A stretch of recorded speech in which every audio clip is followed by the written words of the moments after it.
প্রয়াত হয়েছেন খালেদা জিয়া। প্রয়াত বাংলাদেশের প্রধানমন্ত্রী, অর্থাৎ ৮০ বছর বয়সে প্রয়াত হয়েছেন তিনি। বাংলার রাজনীতিতে এক গুরুত্বপূর্ণ প্রভাব পড়তে পারে বলে মনে হচ্ছে। বাংলাদেশের রাজনীতিতে এক যুগের অবসান। প্রয়াত হলেন বাংলাদেশের প্রাক্তন প্রধানমন্ত্রী ও বিএনপি চেয়ারপারসন খালেদা জিয়া। বয়স হয়েছিল ৮০ বছর। দীর্ঘদিন ধরেই নানা শারীরিক অসুস্থতায় ভুগছিলেন তিনি। চিকিৎসাধীন অবস্থাতেই তার মৃত্যু হয়েছে বলেই জানা যাচ্ছে। তার প্রয়াণে বাংলাদেশ জুড়ে শোকের ছায়া। শোকবার্তা জানিয়েছেন রাজনৈতিক নেতা ও বিশিষ্টজনেরা।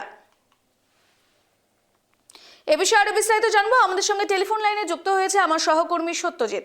সত্যজিৎ, আমরা দেখতে পাচ্ছি বাংলাদেশের প্রাক্তন প্রধানমন্ত্রী খালেদা জিয়া তিনি প্রয়াত হয়েছেন।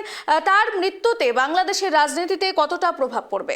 সত্যজিৎ, দেখো, প্রথমত একটা কথা বলে রাখা অত্যন্ত প্রয়োজন, তা হচ্ছে এই যে পুরুষতান্ত্রিক সমাজ, সেই সমাজে মহিলাদের কোথাও তেমন কোনো কিন্তু গুরুত্ব ছিল না। প্রথম দেশ হিসেবে শ্রীলঙ্কায় প্রথম মহিলা রাষ্ট্রপ্রধান পায় বন্দে রানাইকে। তিনি কিন্তু শ্রীলঙ্কার প্রথম ছিলেন।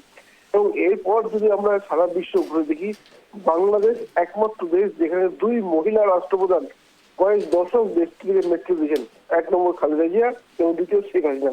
এবং তারা দুজনেই কিন্তু বাংলাদেশকে নেতৃত্ব দিয়েছেন দীর্ঘদিন প্রধানমন্ত্রী পদ থেকে। এই নজির কিন্তু সারা বিশ্বে কিন্তু নেই, যে হয়তো অনেক দেশের রাষ্ট্রপ্রধান রয়েছে, মহিলা রাষ্ট্রপ্রধান রয়েছে, দুজন নেত্রীর কয়েক দশক নেতৃত্ব দিয়েছেন এমন ঘটনা কিন্তু নেই। ফলে সেই ঘটনা কিন্তু ইতি হলো আজ এখন প্রাক্তন প্রধানমন্ত্রী খালেদা জিয়া তিনি প্রয়াত হয়েছেন। এবং প্রয়াত হওয়ার আগে আমরা যদি দেখি, দীর্ঘদিন বেশ কয়েকবার বাংলাদেশের প্রধানমন্ত্রী পদে ছিলেন, অত্যন্ত গুরুত্বপূর্ণ সিদ্ধান্ত নিয়েছেন। কিন্তু বলে রাখা প্রয়োজন, তা হচ্ছে এই শেখ হাসিনা সরকারের আমলে তিনি কিন্তু গ্রেপ্তার হয়েছিলেন। গ্রেপ্তার পর প্রায় ২ বছর জেলে ছিলেন। এবং এই অন্তর্বর্তী সরকার, বিশেষ করে মোহাম্মদ ইউনূস সরকার ২০২৪ সালের ৮ই আগস্ট ক্ষমতায় দখলের পর তারা কিন্তু শর্ত সাপেক্ষে জামিন দেয়। এবং সেই জামিন পাওয়ার পর কিন্তু তিনি বারবার শারীরিক অসুস্থতা বোধ করছিলেন এবং চিকিৎসার জন্য বিদেশে যাওয়ার জন্য আবেদন করেছেন। কিন্তু এই সরকার তার কিন্তু অনুমতি দেয়নি। আর যার ফলে তার কিন্তু যতবার অসুস্থ হয়েছেন বাংলাদেশের চিকিৎসা শেষ যে অসুস্থ হলেন, এবং সেখানে তার কিন্তু বিদেশে নিজের একটা প্রক্রিয়া চলছিল। কিন্তু যান্ত্রিক ত্রুটির জন্য তাকে পাঠানো যায়নি। চিকিৎসা চলছিল বাংলাদেশে। এবং সেই বাংলাদেশ একটি বেসরকারি নার্সিংহোমে সকাল ঠিক ৬টার সময় প্রয়াত হলেন প্রাক্তন প্রধানমন্ত্রী খালেদা জিয়া। এবং ইতিমধ্যে দেখো, বিএনপি চেয়ারপারসন, আমরা জানি বিএনপি ২০০৯ সালের পর থেকে বিএনপি ক্ষমতায় নেই। এবং পাশাপাশি সেখানে আমলে তার দলের সংগঠন অনেকটাই ভেঙে পড়েছিল। এবং তারেক রহমান দেশ ছাড়া এবং খালেদা জিয়া জেলে ছিলেন। ফলে আরো দলের অবস্থা খারাপ হয়ে যায়। কিন্তু এই ইউনিট সরকার আমলে জামিন পর যে গণ অভ্যুত্থান এবং তারপরে বিএনপি কোথাও যেন একটা তাদের ক্ষমতা তখন একটা কিন্তু স্বপ্ন দেখতে শুরু করে। ইতিমধ্যে তারেক রহমান, খালেদা জিয়ার পুত্র, তিনি কিন্তু দেশে ফিরেছেন।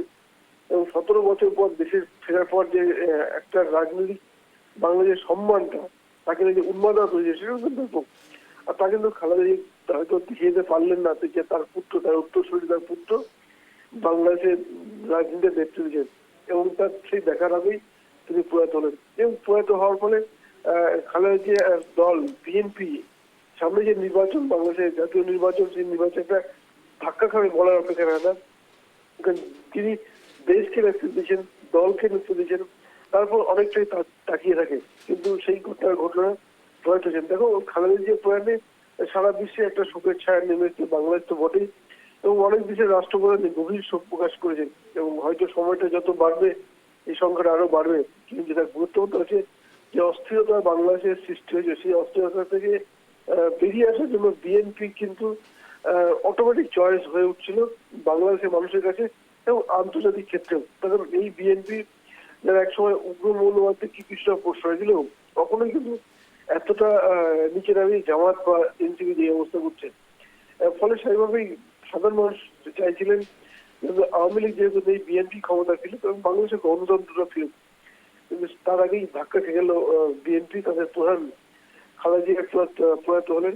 দেখো, আরেকটু যদি বলি, এই খালেদা জিয়া তিনি কিন্তু বাংলাদেশের প্রাক্তন রাষ্ট্রপতি জিয়াউর রহমানের স্ত্রী।